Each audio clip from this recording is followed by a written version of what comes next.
So hello everyone, এটা হচ্ছে 16.1 এর 8 নম্বর ম্যাথ। যদিও এটা 8 নম্বর না, এটা ভুল লিখছে, টাইপিং মিস্টেক এখানে। এটা হচ্ছে 9 নম্বর ম্যাথ। কোশ্চেনটা আগে আমরা ভালো মতো বুঝবো, তারপর এটা সলিউশন করার চেষ্টা করব। আর এখানে আমরা এই যে গ্রাফটা, এই ফিগারটা একটু আমরা আগে এঁকে নিয়েছি যেন দেখতে সুন্দর লাগে, এটাই, তাছাড়া কিছুই না। সো আমরা চলো শুরু করি, কোশ্চেনটা বুঝি কি দেওয়া আছে ওইটা আগে বুঝি। একটি সমবাহু ত্রিভুজের অভ্যন্তরস্থ একটি বিন্দু থেকে তিনটির উপর, মানে তিনটি মানে কি, তিনটি বাহুর উপর, তিনটি বাহুর উপর অঙ্কিত লম্বের দৈর্ঘ্য যথাক্রমে 6 সেন্টিমিটার, 7 সেন্টিমিটার আর 8 সেন্টিমিটার। এগুলা কিন্তু বাহু না, এগুলা কি, এগুলো হচ্ছে লম্বের দৈর্ঘ্য। হ্যাঁ, কোন লম্ব? এই দেখো ভালো করে বোঝা, সমবাহু ত্রিভুজের অভ্যন্তরস্থ একটা বিন্দু। তাহলে অভ্যন্তরস্থ বিন্দু কোনটা? এইটা ধরতে পারি, এই যে এইটা আমি যেখানে মার্ক করলাম এই জায়গাটা।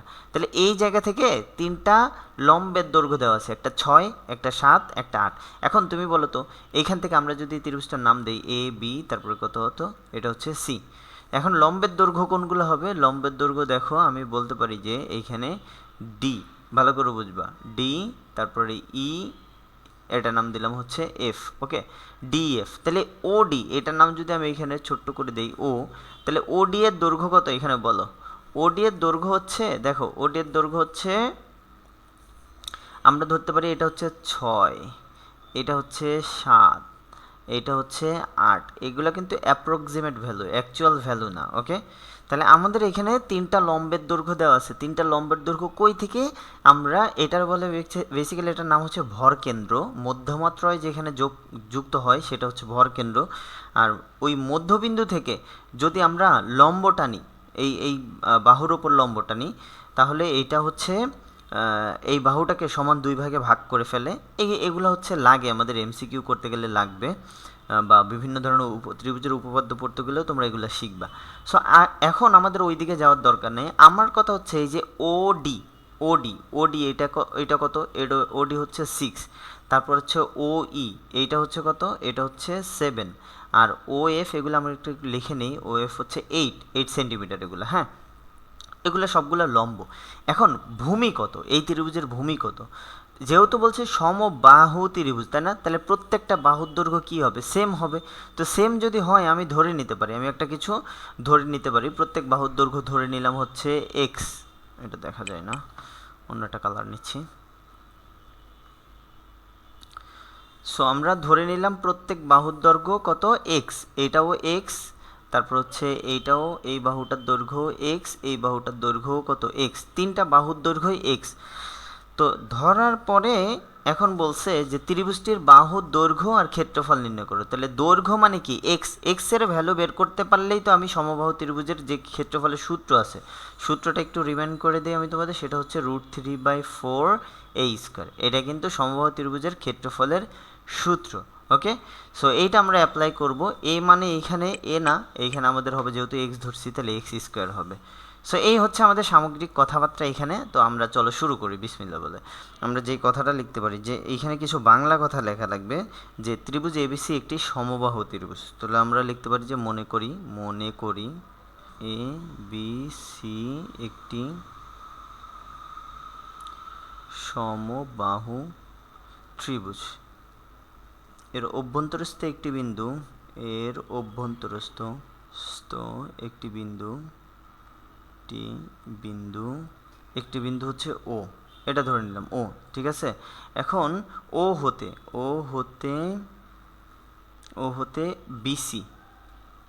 বিসি কমা এসি কমা, তারপরে এবি এর উপর যথাক্রমে করি ওডি, ওই এবং ওএফ লম্ব অঙ্কন করি।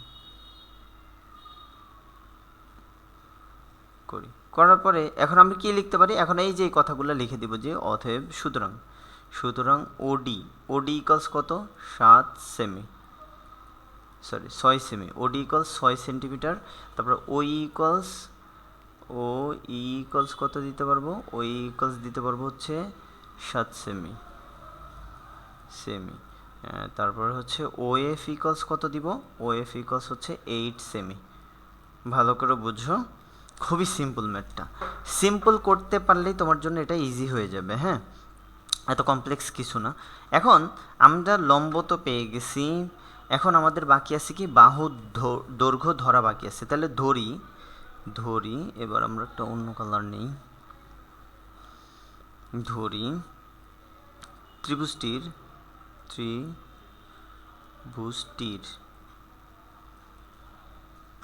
প্রত্যেক বাহুর দৈর্ঘ্য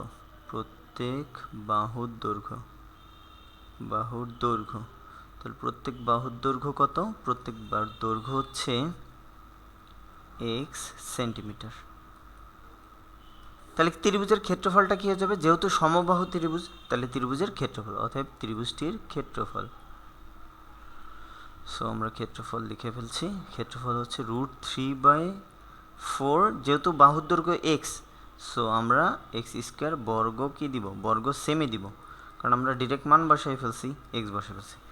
এখন আসো, এইবার হচ্ছে আমাদের কাজ। এখন আমি যদি x এর ভ্যালু বের করতে চাই, ভালো করে বুঝবে, এই যে x আছে এখানে, x এর ভ্যালুটা যদি আমরা বের করতে চাই, এই যে x এর ভ্যালুটা, সো x এর ভ্যালু বের করতে গেলে আমার কিন্তু একটা শর্ত গঠন করা লাগবে। এখন শর্তটা আমি কিভাবে গঠন করতে পারি, আমাদের যে তথ্য দেওয়া আছে এই তথ্য দিয়ে কোনো শর্তই আমি এখান থেকে গঠন করতে পারবো না, কিন্তু আমি যে চিত্রটা ড্র করছি এই চিত্র দিয়ে আমি একটা শর্ত গঠন করতে পারবো। কেমনে দেখো, আমি যদি এই ত্রিভুজটা নেই, যে ত্রিভুজ আমি একটা লিখি, ত্রিভুজ কত এ ও বি এর ক্ষেত্রফল, ভালো করে বুঝো ক্ষেত্রফল। আচ্ছা, এইবার আসি, এখন আমি এই যে ও তারপর হচ্ছে বি, তাহলে আমরা এই ত্রিভুজটা যদি এখানে ড্র করি, এটারে কেটে নিয়ে আসলাম, এটারে কেটে যদি নিয়ে আসি আমাদের হয়েছে এরকম, এটার নাম দিতে পারবো কি ও বি। আমরা একটু বাইরে এটা করে ফেললাম যে ও তারপর কত বি। এখন এইটার মধ্যে দেখো এইখানে এ বরাবর এটা কি ও এফটা কি, এটা লম্ব না, লম্ব কত 8 দেওয়া আছে। এখন এই ত্রিভুজের মধ্যে লম্ব এইটা, এই যে এটা লম্ব ও এফ লম্ব, তাহলে ভূমি এ বি ধরতে পারি। তাহলে ত্রিভুজের ক্ষেত্রফলের সূত্র কি, হাফ ইন্টু ভূমি গুণ উচ্চতা, সমকোণী ত্রিভুজ যদি লম্ব জানো। তাহলে এরকম করে আমরা এখানে কয়টা ত্রিভুজ পাই, দেখো 3টা ত্রিভুজ পাচ্ছি, কিন্তু এই যে এ ও বি গেল, তারপর হচ্ছে বিওসি এটাও একটা ত্রিভুজ, তাহলে আরেকটা ত্রিভুজ আমরা পাচ্ছি হচ্ছে এই যে এরকম বিওসি, তাই তো, এটা একটা লম্ব আছে, এটার নাম দিলাম ও বি, তারপরে কত সি, 3টা, এটা একটা গেল। তাহলে আমরা এটা একটা ত্রিভুজ, এটা একটা ত্রিভুজ, আরেকটা ত্রিভুজ আছে দেখো এ ও তারপর কত সি, তাহলে আমি এ ও সিটা যদি এখানে ড্র করি, এ ও সি দেখো এরকম, যেটারও একটা লম্ব আছে, এটা লম্ব ছিল ডি, আর এটার লম্ব কি, এটার নাম দিলাম এ তারপর কত ও তারপর কত সি, এ ও সি, আর এটার লম্ব হচ্ছে ই। তাহলে এটার লম্বের দৈর্ঘ্য 7, এইটা হচ্ছে 6। এখন দেখো, তুমি যদি এই 3টা ত্রিভুজের ক্ষেত্রফল বের করো, 3টা ত্রিভুজের এই যে এটার ক্ষেত্রফল, যেহেতু লম্ব আর ভূমি জানো, এটার ক্ষেত্রেও লম্ব আর ভূমি জানো, এটার ক্ষেত্রেও লম্ব আর ভূমি জানো, ভূমিটা এটা হচ্ছে এক্স, তাই তো, প্রত্যেকটার ভূমি কিন্তু এক্স আর লম্ব কিন্তু দেওয়া আছে। তাহলে প্রত্যেকটার ক্ষেত্রফল বের করে এই 3টারে যদি এই 3টারে যদি আমি এখন কি করে দেই, যোগ করে দেই, 3টা যদি যোগ করি তাহলে এই সমগ্র ত্রিভুজের ক্ষেত্রফল পাবো না, পাবো তো নাকি। এখন দেখো সমগ্র ত্রিভুজের ক্ষেত্রফলের সূত্রটা এই যে এটা √3/4 x²। এখন আমি কি করব, এইখানে 3টা ত্রিভুজের ক্ষেত্রফল বের করে জাস্ট যোগ করে দেব, তাহলে আমরা কিন্তু এই ক্ষেত্রফলটা সমান হচ্ছে এই সমগ্র ক্ষেত্রফল লিখতে পারবো, আর তখনই কিন্তু আমাদের একটা শর্ত গঠন হয়ে যাবে, ইকুয়েশন গঠন হবে, আমাদের এইটাই আর কি লাগবে। তো এখন এ ও বি এর ক্ষেত্রফল বলো, এ ও বি, আমার কারসারটার দিকে একটু খেয়াল রেখো, এ ও বি এর ক্ষেত্রফল, তাহলে কী হবে, এ ও বি এর ক্ষেত্রফল হাফ ইন্টু ভূমি কত এই ত্রিভুজের A B, half into A B into উচ্চতা কত ও এফ মানগুলো বসাই দাও, তাহলে মান বসাইলে কী হবে, হাফ, এ বি এর মান কত, এ বি এর মান হচ্ছে এক্স, ভূমির মান হচ্ছে এক্স, আর উচ্চতা হচ্ছে আমাদের কত, প্রথমটার 8 ছিল, তাহলে এখান থেকে অ্যাকচুয়ালি আসতেছে কত, ফাইনালি আসতেছে হচ্ছে আমাদের 4x আসে সেমি। তারপরে আবার লেখো ত্রিভুজ বিওসি ত্রিভুজ বিওসি এর তারপরে কি বিওসি এর ক্ষেত্রফল, তাহলে এটার ক্ষেত্রফল কি হবে হাফ। ভূমি কত, এটার ভূমি হচ্ছে বিসি, বিসি ইন্টু উচ্চতা কত, উচ্চতা হচ্ছে এটা 6, তাহলে এটা কাটাকাটি করলে সরি এটা হচ্ছে লম্বটা হচ্ছে ওডি, ওডি আমরা একবারও বসাইতে পারি, আমি একটু বেশি করতেছি। ওডি এর মান হচ্ছে 6, তাহলে এখানে কাটলে 3x হয়ে যাবে। ওকে, আর আরেকটা ত্রিভুজ বাকি আছে আমাদের এওসি, ত্রিভুজ এওসি, এওসি এর কি ক্ষেত্রফল, এখন এওসি এর ক্ষেত্রফল বলো হাফ ইন্টু ভূমি, ভূমি কত এসি, উচ্চতা কত ও ই, ও ই, তাহলে এখন ওই মানগুলো বসাই দাও, হাফ এক্স ইন্টু কত 7, এইটার ক্ষেত্রে আর কাটাকাটি যায় না, তাহলে আমরা 7x ডিভাইডেড কত 2। এখন দেখো তিনটা ক্ষেত্রফল তুমি পাইছো না পাও না, এখানে কিন্তু অবশ্যই সেন্টিমিটার দিয়ে দিবা, সেমি আমি দিই নাই, এগুলো দিয়ে দিবা, এগুলো তোমরা লিখবা। দেখো এই তিনটার ক্ষেত্রফল এখন যোগ করলে এই সম্পূর্ণটার ক্ষেত্রফল পাবো না, তাহলে আমি তিনটার ক্ষেত্রফল চলো যোগ করি। অতএব ত্রিভুজ এ ও বি এর ক্ষেত্রফল, ক্ষেত্রফল আমি একবারে লিখি, এখানে এ ও বি প্লাস ত্রিভুজ বি ও সি, বি ও সি প্লাস হচ্ছে ত্রিভুজ এ ও সি, এ ও সি এর ক্ষেত্রফল, সি একবারে ক্ষেত্রফল, ক্ষেত্রফল, তাহলে তিনটার ক্ষেত্রফল এখন কি করে দিবা, যোগ করে দাও, তাহলে 4x প্লাস হচ্ছে 3x প্লাস 7x ডিভাইডেড কত 2, এখানে প্লাস এটা, সো এখানে কত হবে 7x, 7x plus 7x divided কত 2, তাহলে এখানে লসাগু করলে 7 দুগুণে 14, 14 এর সাথে কত হয় 21, তো এখানে আমরা লিখতে পারবো 21, 21x ডিভাইডেড কত 2। এখন তুমি আমাকে বলো তো এটা আমাদের কি হইল, আমাদের কিন্তু দেখো এই তিনটা ত্রিভুজের ক্ষেত্রফল যখন যোগ করছি, তাহলে আমরা এই পুরাটার এই ত্রিভুজ এবিসি এর ক্ষেত্রফল পেয়ে গেছি। তাহলে আমরা এখন দিতে পারি যে শর্ত মতে কি লিখতে পারি, শর্ত মতে লিখতে পারি হচ্ছে যে এই তিনটার যে ক্ষেত্রফল, এই তিনটার ক্ষেত্রফল সমান হচ্ছে √3/4x², তাহলে আমরা লিখব 21x ডিভাইডেড কত 2 ইকুয়ালস √3/4, √3/4 তারপর কত হবে x²। এবার জাস্ট এটার ক্যালকুলেশন করো, ক্যালকুলেশন করে আমরা x এর মানটা বের করলেই কিন্তু আমাদের অর্ধেক কাজ শেষ এখানে। তো এখানে x এর মানটা আসবে কত, এখানে x আউট করে দিতে পারি, দুই পাশে এখানে x² আছে x আছে, তাহলে আউট করে দিতে পারি, তাই তো। আর 4টাকে এই পাশে নিয়ে আসো, তাহলে 21 ডিভাইড 4, আর নিচে চলে যাবে কত 2 ইন্টু কত √3, আর এই পাশে x থাকবে, এটাকে বুঝছো, এখানে x আছে এখানে x² আছে, একটা x, এটা যদি নিচে নিয়ে আসি তাহলে x আর x² কাটা যায়, তাহলে এখানে একটা xই থাকে।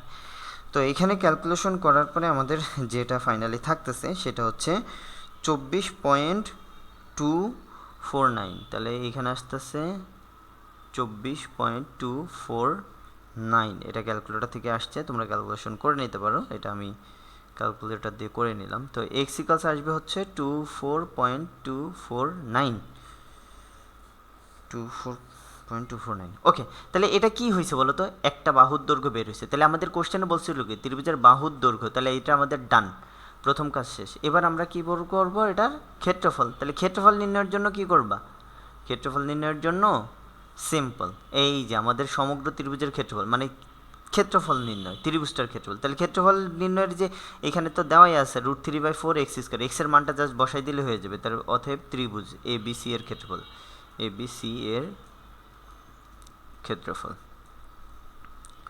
এবিসি এর ক্ষেত্রফল সমান হচ্ছে লিখো √3/4, আর x এর ভ্যালু আমরা ডিরেক্ট বসাই দিই এখানে 24.249 হোল স্কয়ার। তো এটা তুমি ক্যালকুলেটর দিয়ে একবারে ক্যালকুলেশন করতে পারো, করলে ফাইনাল যে রেজাল্ট আসবে হচ্ছে 254.611 বর্গ সেম। সো এইভাবে কিন্তু আমরা করে ফেললাম ইম্পর্ট্যান্ট একটা ম্যাথ, এই ম্যাথটা অনেক আসে, সো তোমরা করে ফেলতে পারো। এইভাবে কিন্তু আরও গুরুত্বপূর্ণ ম্যাথের ভিডিও পেতে পেজটি বা ইউটিউব চ্যানেলে আমাকে সাবস্ক্রাইব করে রাখতে পারো। ওকে, ঠিক আছে, এই পর্যন্তই, আল্লাহ হাফেজ।